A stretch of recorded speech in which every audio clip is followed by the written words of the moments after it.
hasn't been very oozy. So, what do you guys want to talk about? Who's ready for story time with Adam Cole, baby? Yeah, the man has some business to take care of. Who's your daddy, Montreal? I don't need words like respect, loyalty to Trent worldwide, just like I don't need my notes for my promo on my wrist. Dr. Britt Baker. Goodbye and good night. Enough is enough, and it's time for a change. Yeah, acknowledge me.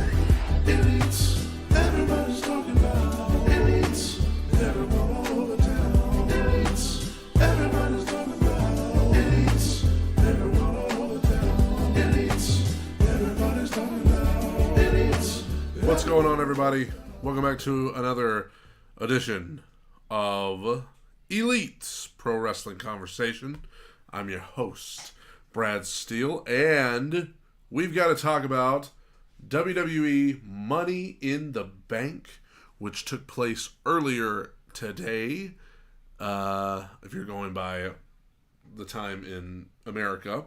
Earlier today, it was Money in the Bank in London, and you want to talk about a show with a lot to talk about. You want to talk about a show where a lot of things happened. You want to talk about a show where, you talk like history made in this show. Money in the Bank earlier today. There's so much that happened, and my initial thoughts of the show, very entertaining show. A very action-packed show. Felt like the show really flew by. Flowed really well. I thought that there was plenty to talk about and plenty to be entertained by. I didn't like every single thing that happened. I didn't like every single thing, but we're going to delve into it here in a second. This is Elite's Wrestling Conversation. Pro Wrestling Conversation, a brand new channel, one of my first live streams ever. So if you happen to be watching, either live or after it's already posted, thank you for tuning in, and I wish you would consider subscribing. So Money in the Bank. Whoa. This show started off with the men's Money in the Bank match. This crowd was unbelievable. This crowd was so full of energy, so pumped up. They were going crazy. And I knew it would be that way, but I think it even surpassed what I was expecting. I mean, these fans were just raring to go. And so we got the men's Money in the Bank match first. And guess who was the most over? LA Knight was the most over. Got a massive reaction. The fans hated Logan Paul. Hated him. And so they did a lot of stuff in this match that was crazy. They did some stuff in this match. Ricochet especially. Ricochet did a deal where he dove through the ladders to hit a suicide dive on the outside. Like, Logan gave Damian Priest a frog splash on a ladder bridge, to which the fans chanted, "You still suck," at Logan Paul, which is kind of the dynamic with Logan Paul. It's like, hey, we understand that you're way better at this than you should be, but you still suck, okay? We still don't like you. Nakamura gave Ricochet a snap German suplex and he nearly broke his neck. He did. I don't know how Ricochet, it looked like he landed right on his head. Ricochet was doing some crazy stuff in this match. Butch put Santos in a chokehold on the ladder bridge, and they kind of like fell back onto the ladder bridge, and then Ricochet did a shooting star press onto the both of them. This insanity. And that's not even the craziest stuff. I haven't even gotten to the craziest stuff. Butch did a backflip onto everybody on the floor. He climbed to the top of the ladder, did a backflip off of the top of the ladder on to the other participants in the match on the outside. Somebody in the YouTube, Tammy brought up in the YouTube chat when Butch broke LA Knight's fingers when they were on top of the ladder. There's crazy stuff going on. And the craziest spot of the match, oh my gosh, Ricochet and Logan Paul what I think, so they had two tables. This is, apparently setting up two tables next to each other on the floor is not the spot to try to do, because Sting tried to do it the other night on AEW and it was a disaster. Now, Logan Paul and Ricochet are going to try to, the ladder is going to get tipped over, and they're going to try to balance on the top rope and then flip both of them through the two tables. An insane spot to even attempt. Well, they come down on the rope and they immediately, it gets messed up. They're tangled up in the ropes. They're off balance. They're barely able to hold it, but they still try and attempt it. They both still flip with no momentum. Incredibly dangerous. I thought Logan Paul may have at least broken his neck, but apparently he's okay. As unbelievable as that is. Just insane. So, then we get to the finish. I think it was Shinsuke and Santos Escobar. They're up there. And LA Knight jumps in and knocks them both off. LA Knight was so stinking over with this crowd. Every single time he got in the ring, they cheered. Like, everybody be brawling, and then LA Knight would just show up in the ring, and people would go, yeah! So LA Knight, these people wanted to see him win this thing. He knocks Shinsuke and Santos off the ladder, and he starts climbing. Santos comes back and stops him, but LA Knight gets rid of him. So he starts climbing again, and this time Butch jumps in, and Butch tries to stop him, but LA Knight grabs him, throws him out. Then somebody else, I don't even know who, jumps in and tries to stop him. He throws them out. LA Knight just keeps getting rid of everybody, and he climbs to the top, and the people are going crazy because they think LA Knight's about to win. And then Damian Priest shows up and backdrops LA Knight off the ladder, gets the briefcase, and Damian Priest wins. I know there are going to be a lot of people talking about this finish and ranting about the fact that LA Knight didn't win. And at the risk of just sounding like another person shouting into the void, I have to talk about this. It used to be when a guy got over with the crowd, when there was a guy that the crowd loved, it was as easy as pie. Stone Cold Steve Austin, everybody loved him. Everybody was all about Stone Cold. So you know what he did? Won the Royal Rumble, beat everybody in his path, went to WrestleMania and won the title. Boom. Rest is history. When he got hurt, they needed somebody else to step up. You know what The Rock did? Won the Royal Rumble, beat everybody they put in front of him, and went and won the title. Countless others. Cena, Brock Lesnar. We could sit here all day and talk about that. But for the last, 15 years, this is the way WWE does it. Guy gets over. Everybody loves him. We're aware that everybody loves him. So here's what we're going to do. We're going to have him come up short over and over again. We're going to have him fail over and over again. We're going to give him a odyssey to go on. Oh, we're going to dangle the carrot out in front of you and then rip it away. That's what we're going to do. And then they wonder why everybody's mad when stuff like this happens, because they're like, what are you guys mad about? The story's playing out and yada, yada, yada. And I don't know what the story's going to be with LA Knight. I don't know what they have planned for him or if they have anything planned for him, but it's like, we're justified in being skeptical of this decision because we have seen it happen before where somebody's unbelievably popular and you guys just don't care, for whatever reason. And I know that, Triple H is more involved in creative now than when those things happen. But, they always bring up Daniel Bryan, now known as Bryan Danielson. They always bring him up. They're like, oh, see, that was an example where somebody failed over and over and it just ended up working out for them. They got more popular. Need I remind you, that is revisionist history because Daniel Bryan, they weren't going to put him in the main event of WrestleMania. But the people just wouldn't shut up about it. And they finally had to. Let's not act like that was you guys' plan all along. Is that, let's bury him over and over and the people will get behind him more and more. No, that's not what you guys planned. That's what just happened organically. So there's so many times where somebody's over, somebody's popular, everybody loves this person. So our plan is, instead of just doing the obvious thing, which is not at all the wrong thing, we're going to have him lose. He's almost going to win. Like, it was obvious they knew what they were doing. They all want LA Knight to win, so we're going to make him think he's going to win, and then we're going to have Priest come in and throw him off and steal the briefcase and break their hearts. They love doing this. And in Triple H, he's always like, well, this is part of the story. It's like Cody losing to Roman at WrestleMania. Oh, it's part of the, the twists and turns, and the story never ends. Yeah, sometimes, but a lot of times you guys just don't have anything better planned. So I understand if you are skeptical about the decision for LA Knight not to win, because we've seen it before. And I'm not going to say LA Knight's dead in the water. I don't know what they have planned. If you watched the post Money in the Bank press conference, Triple H said, be patient, good things come to those who wait. And he was directly talking about LA Knight.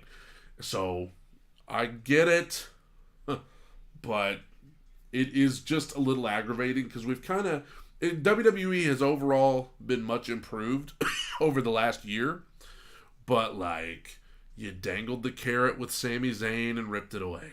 Then you dangled the carrot with Cody and you ripped it away. So it just feels like this happens a lot, where it's like, we're gonna rip your heart out at the last second. But I will give them credit. They have been giving more good moments as of late. But I get it if you're skeptical about the decision for LA Knight not to win this match.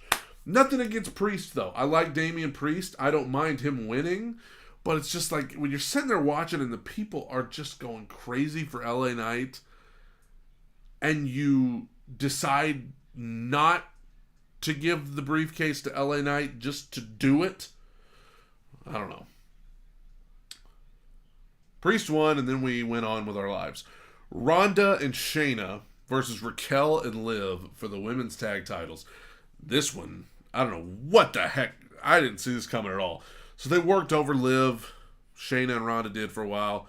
And then Liv gets a hot tag to Raquel, and Raquel runs wild, but then they work over Raquel for a while. Then Liv's back in there. And so here's ultimately what happens. Shayna is in there with Liv, and then Shayna tags in Ronda. And Ronda gets in there, and Ronda's going to charge over to Liv to continue the beatdown. And then Shayna just starts beating the crap out of Ronda. She turns on her and just starts beating her to death in the middle of the ring. I was like, what? Excuse me? What is happening? What? This was out of left field. I didn't see this coming at all. They haven't hinted at any dissension between the two of them. Like, what? What? Shayna beats her to death, leaves. Liv hits her move on Ronda and pins her. And Liv, which I think makes Liv only the second, well, she was already the second person. I think two people have pinned Ronda in WWE, and it's Becky and Liv. Is there anybody else that's pinned? A Charlotte, maybe. No, I don't even think Charlotte did. So it's literally Becky and Liv.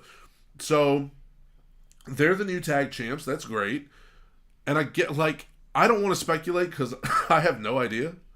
I'm a new channel, with 30 subscribers, who I'm very grateful for. But if I were going to speculate, maybe Ronda's, I don't know what her contract situation is, but maybe she's, ready to go home and, done with all of this, and she wants to have a match with Shayna before she leaves. I don't know. But this just felt out of nowhere. I mean, they haven't even been tag champs that long. They just won the titles, a few weeks ago, it seems. And they just broke up, and okay, all right. Ronda and Shayna, I guess that'll be a match at SummerSlam. Liv and Raquel are the tag champs, and there you go.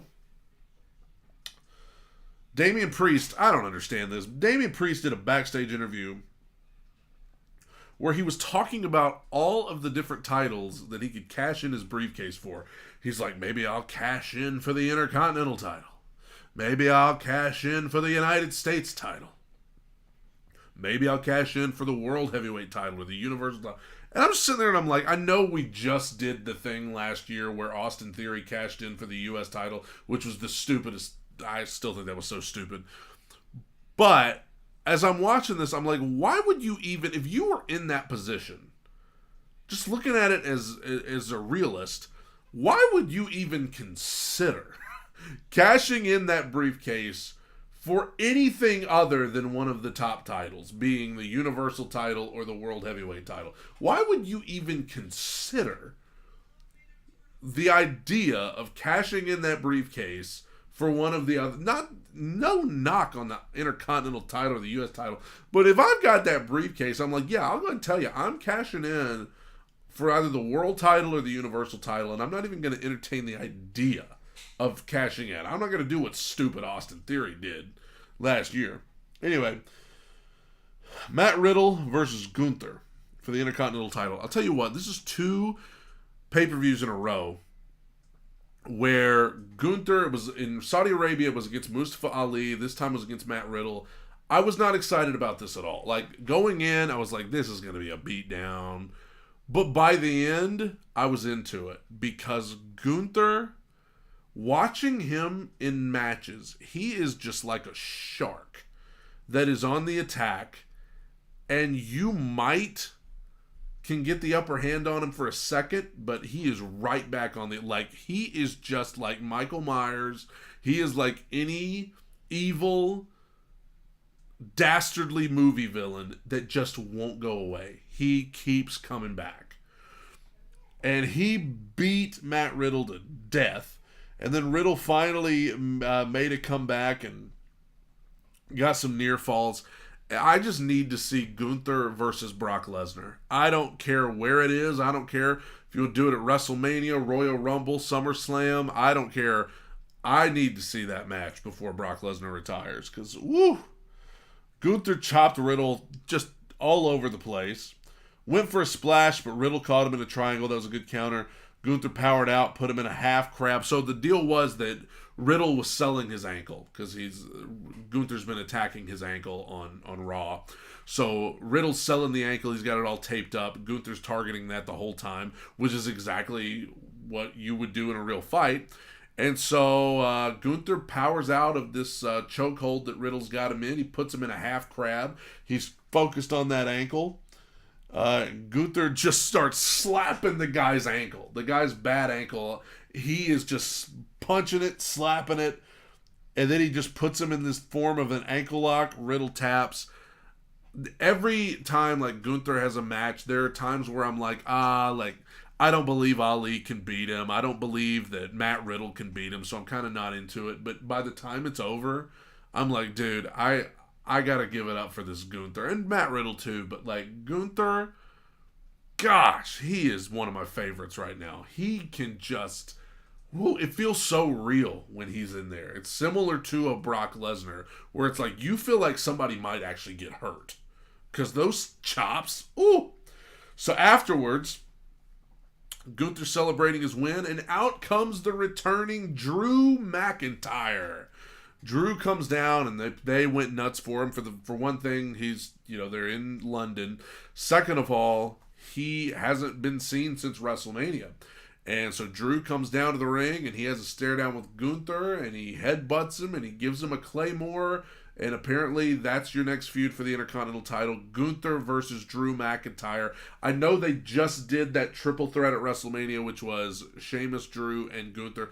So we're going with Gunther and Drew as a one-on-one feud. I like it. I'm totally fine with it because it's going to be good.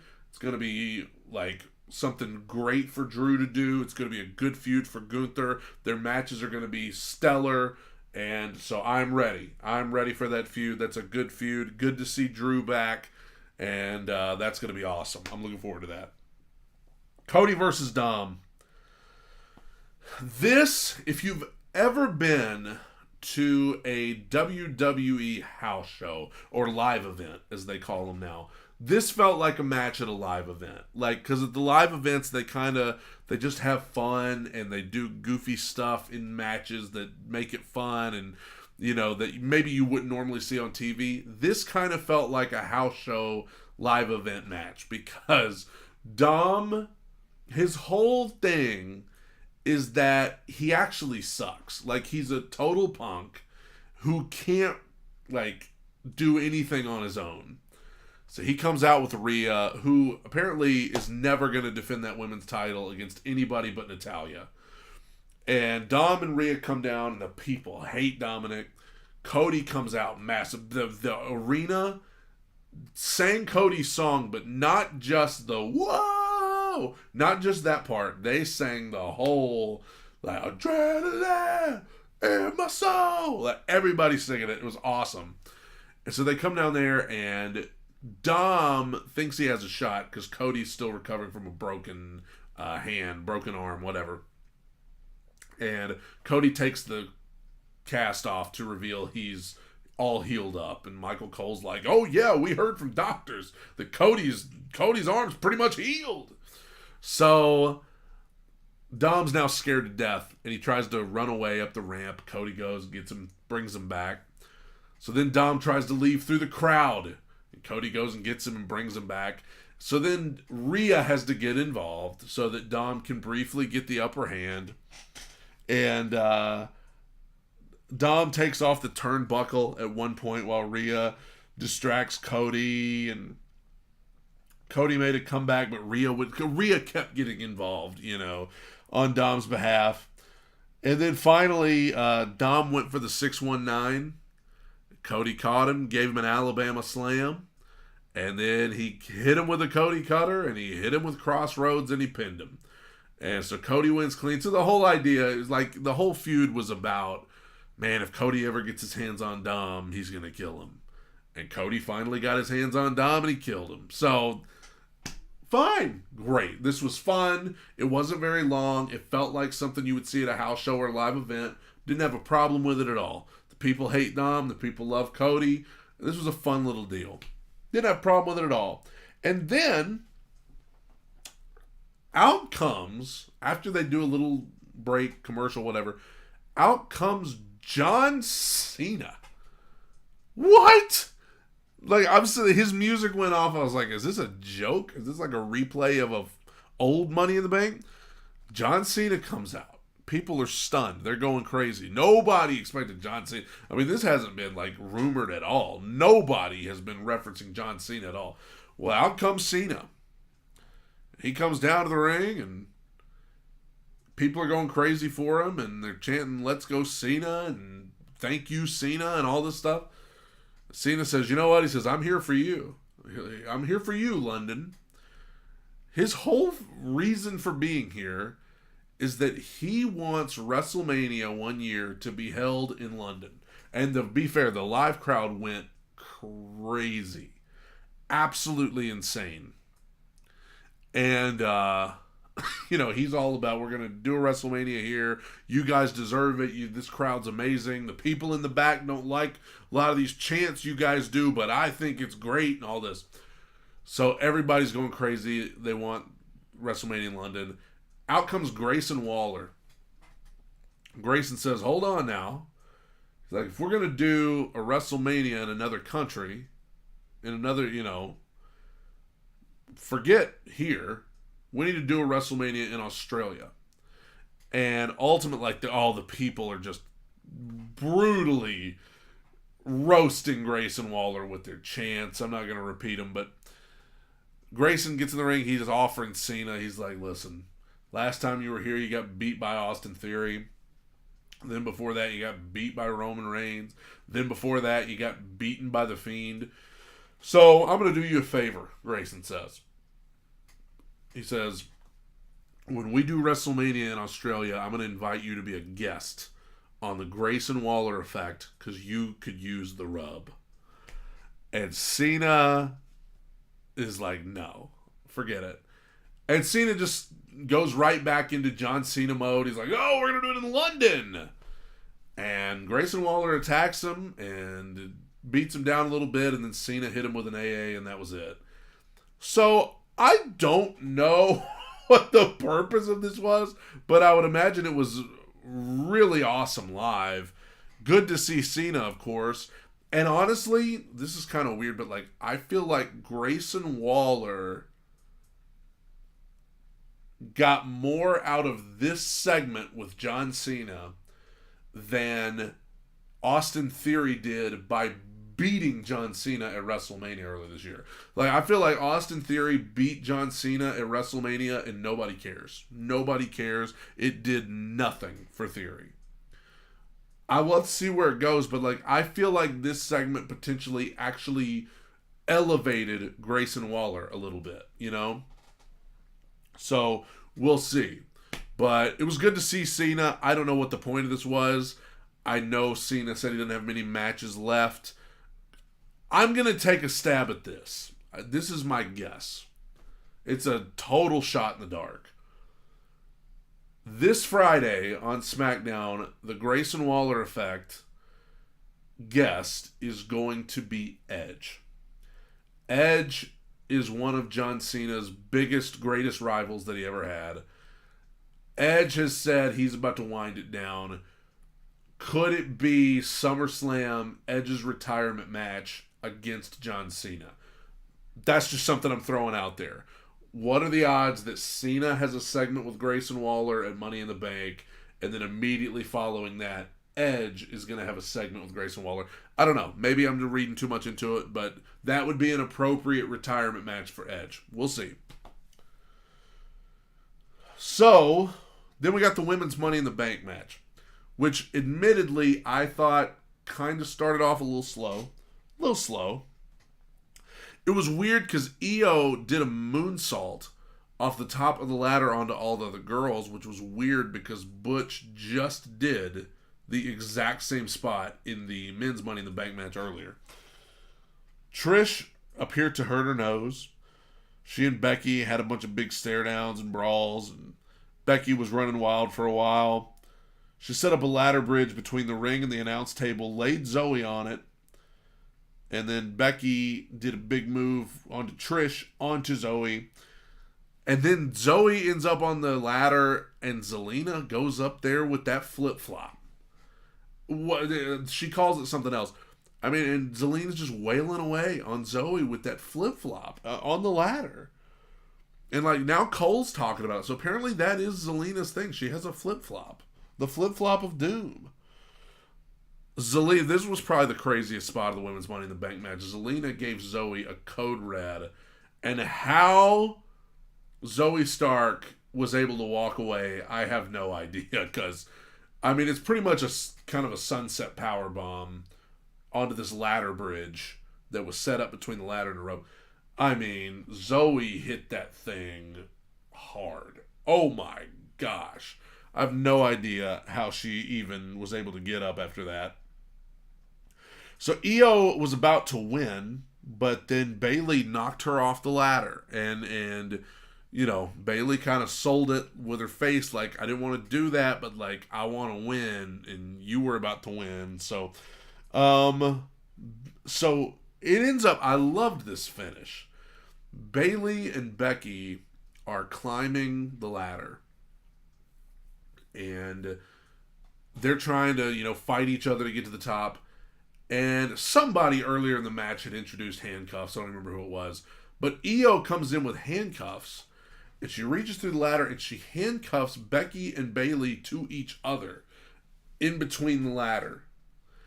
And then Io climbs over them to get to the top and wins.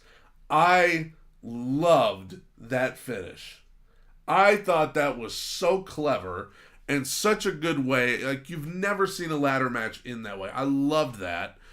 Io handcuffed them together. She got the briefcase. And I love Io winning. I picked Zelina to win just kind of as a long shot, but I like Io Sky winning. And now, obviously, the whole point is going to be that Bayley is jealous and now they're going to have issues. I will say this really quick. Vince McMahon has just rejoined kind of the creative process here recently. And I used to get so mad because one of the Vince McMahon specialties is breaking up teams. Put them together for a couple weeks, break them up. Now, I don't know if this is any just irony or whatever, but Vince just rejoined the creative process, and we've got Bayley and Io getting ready to break up. Ronda and Shayna have broken up. Judgment Day's in the middle of breaking up. Bloodline just broke up. It's like, wow. He just got back a week. On one show, we got 4 teams breaking up. I hope that's just coincidence. But Io won. That was good. Love the ending. Let's talk about something I didn't love. Seth Rollins versus Finn Balor for the World Heavyweight title. This match just didn't do it for me. I thought this match had potential to be the match of the show. I thought it had potential to be the best match. There was nothing inherently wrong with it, but like, this was a match that had history. 7 years. And I thought, like, they did such a good job in the build-up of showing that tension of pent-up frustration from Finn Balor. For 7 years he's been waiting to get his payback on Seth Rollins. And now they're here and they're having this match and it's all going along fine. And then Damian Priest comes out with the briefcase. And it's like, okay, so is he out here to cash in or is he out here to help his buddy Finn Balor from the Judgment Day? We don't know. Priest just goes over, he sits down. And so Rollins hits the pedigree. Balor kicks out. Balor attacks Rollins on the outside, hits multiple coup de grace. And Finn threw Seth in the ring and went up top for a coup de grace. And Priest stood up from his chair, and this distracted Finn for a moment and allowed Rollins to knock him off, hit the stomp, and beat him. I just didn't like it. I didn't like it. I don't like the distraction finish. It made Finn look stupid. Seth's trying to make that new title feel like it's meaningful, and he needed a distraction to win. Didn't like it. I thought that I didn't want the concentration to be taken off of Seth and Finn and put onto Finn and Priest. Because the split up of the bloodline has been so awesome that now seeing the split up of the Judgment Day just feels like the Dollar General version of the split up of the bloodline. I'm just not interested right now. And I didn't like this. I wanted a better finish, and I wanted a better match. They didn't get enough time. Was not a fan of this. Finn and Priest argued afterwards. We got an interview with Kevin and Sami in the Skybox. Kevin said the crowd has been great. Kayla asked about the bloodline match coming up. Sami said he's been waiting on this for a long time. Fans chanted for Sami. Sami said tonight is the night Roman finally gets what's coming to him. So then they aired that great video package re-hyping up all of the bloodline stuff. And then we got the main event, the Bloodline Civil War, Roman and Solo versus the Usos. So the match is going along, and it was very slow for a while. Very slow. Hinting at some dissension between Solo and Roman. So, another team that's hinting at a breakup.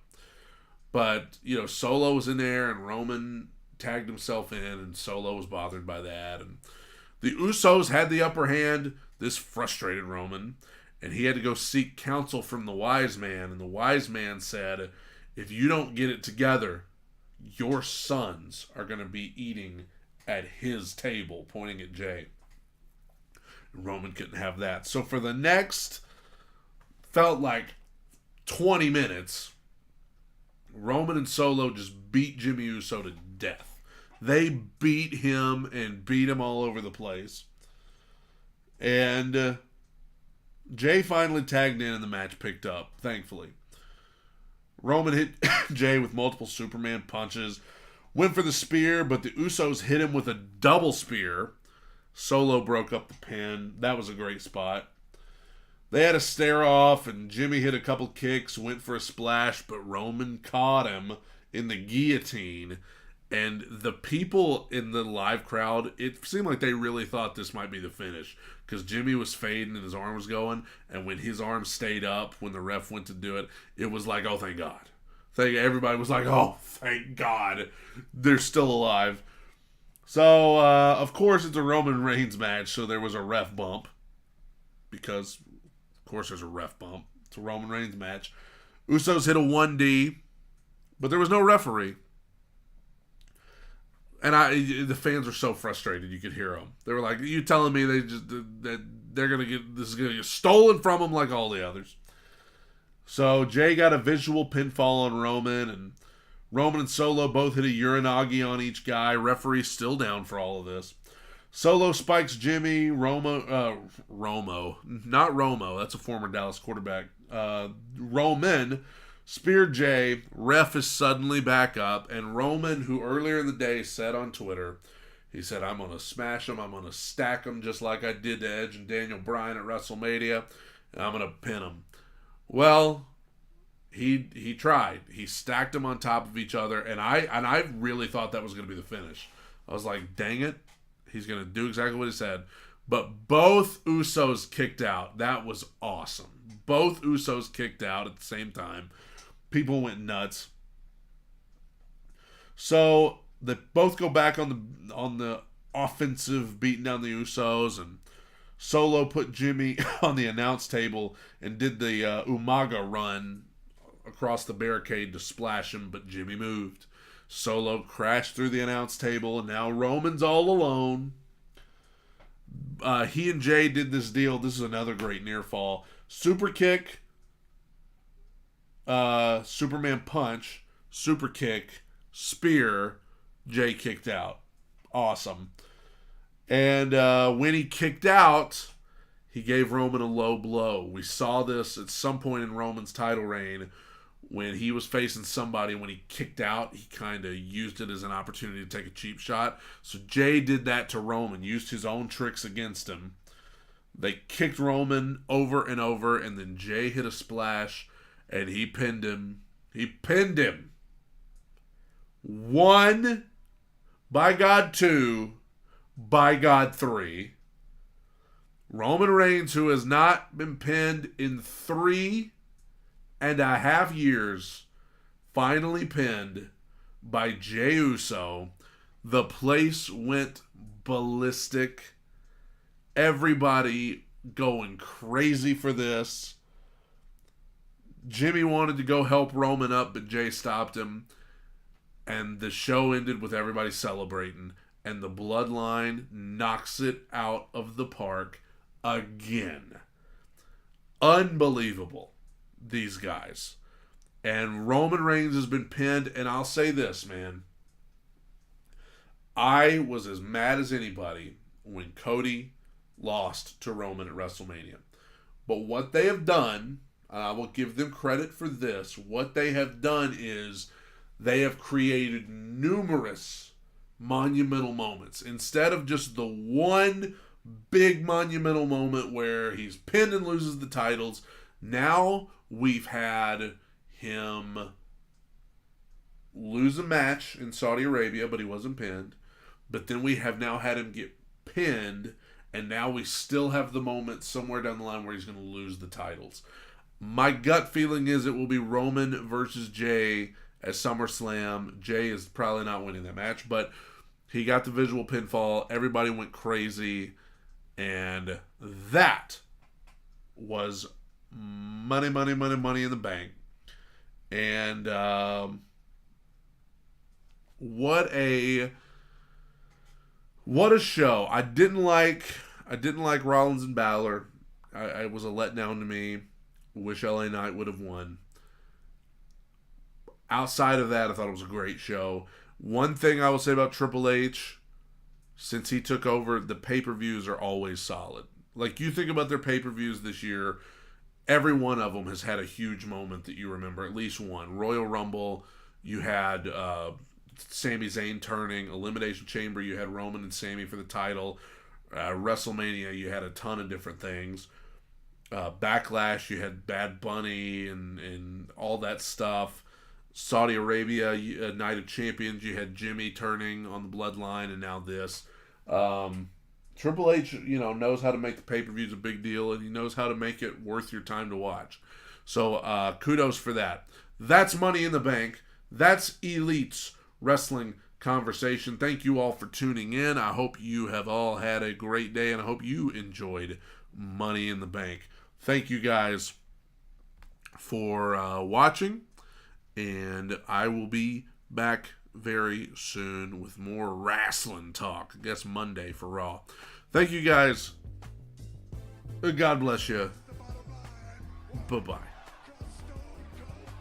Selling the one true, genuine article in a business full of counterfeit bucks. First thing you need to do is to tell these people to shut up if you want to hear what I gotta say. But I'm better than you. And you know it. Lately, he just hasn't been very oozy. So, what do you guys want to talk about?